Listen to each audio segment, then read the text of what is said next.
दोस्तों, क्या आप जानते हैं कि भगवान राम के वनवास जाने का कारण क्या था?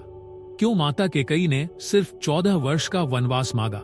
वो तो चाहती तो और ज्यादा या कम वनवास मांग सकती थी। आखिर वजह क्या थी? और वो अपने वनवास के दौरान किन किन स्थानों में गए थे? तो चलिए आज इस रहस्य से पर्दा उठाएं। दोस्तों, माता कैकेयी भगवान राम को अपने पुत्र भरत से भी अधिक प्रेम करती थी। तो क्या सिर्फ मंथरा के कहने से वह भगवान राम के लिए 14 वर्षों का वनवास कैसे मांग सकती थी? आइए जानते हैं। रामायण की कथा के अनुसार माता कैकेयी ने अपने पुत्र को राज सिंहासन पर बैठने के लिए भगवान राम को 14 वर्ष के वनवास पर भेजा था। भगवान राम के लिए राजा दशरथ से वनवास मांगने के बाद माता कैकेयी को समस्त संसार में घृणा का पात्र बना दिया था। पौराणिक कथाओं के अनुसार यह माना जाता है कि माता कैकेयी को यह पता था ऐसा करने के बाद समस्त संसार में वह घृणा का पात्र बनकर रह जाएंगी। इसके बावजूद उन्होंने कुछ विशेष कारणों के चलते यह काम किया था। माना जाता है माता कैकेयी ने राजा दशरथ अथवा रघुवंश को बचाने के लिए भगवान राम के लिए 14 वर्ष का वनवास मांगा था। इसका कारण यह था, राजा दशरथ के हाथों श्रवण कुमार की मृत्यु हुई थी। श्रवण कुमार के पिता ने राजा दशरथ को यह श्राप दिया था कि जिस प्रकार वह पुत्र वियोग में मर रहे हैं, उसी प्रकार राजा दशरथ की मृत्यु भी पुत्र वियोग के कारण होगी।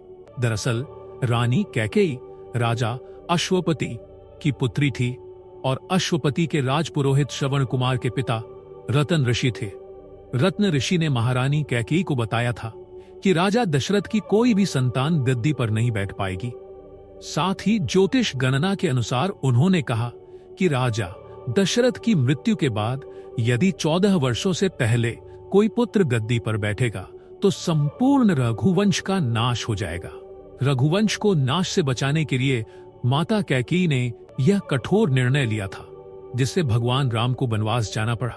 क्या आप जानते हैं कि वनवास के दौरान भगवान राम, सीता और लक्ष्मण जी किन किन जगहों पर रुके थे? तो चलिए बताते हैं उन जगहों के बारे में। दोस्तों, इनमें से सबसे पहले है तमसा नदी। अयोध्या से लगभग 20 किलोमीटर दूर स्थित इस नदी को पार करके उन्होंने वनवास यात्रा प्रारंभ की। 2. श्रृंगेरपुर। प्रयागराज से 20-22 किलोमीटर दूर निषाद राजगुह का राज्य, जहां उन्होंने गंगा नदी पार की। 3. प्रयाग, इलाहाबाद। यहां संगम के निकट यमुना नदी पार की और आगे बढ़े। 4. चित्रकूट। यहां उन्होंने कुछ समय व्यतीत किया। भरत उनसे यहीं मिलने आए थे। 5. अत्रि ऋषि का आश्रम, सतना, मध्य प्रदेश के पास स्थित इस आश्रम में उन्होंने कुछ समय बिताया। 6. दंडकारण्य। मध्य प्रदेश, छत्तीसगढ़ और महाराष्ट्र के क्षेत्रों में फैले इस वन में उन्होंने लगभग 10 वर्ष बिताए। 7. पंचवटी, नासिक। यहाँ उन्होंने एक कुटिया बनाकर निवास किया। यहीं शूर्पणखा की नाक काटी गई थी। 8. शबरी का आश्रम। केरल में स्थित इस स्थान पर उन्होंने शबरी से भेंट की। 8. ऋष्यमुख पर्वत। कर्नाटक के हम्पी क्षेत्र में स्थित इस पर्वत पर उनकी हनुमान और सुग्रीव से भेंट हुई। 9. कोरीकरी। तमिलनाडु के इस तटीय क्षेत्र में उन्होंने सेना संगठित की, लेकिन समुद्र पार करने के लिए यह स्थान उपयुक्त नहीं पाया। 10.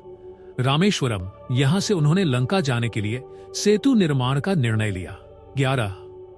धनुषकोडी।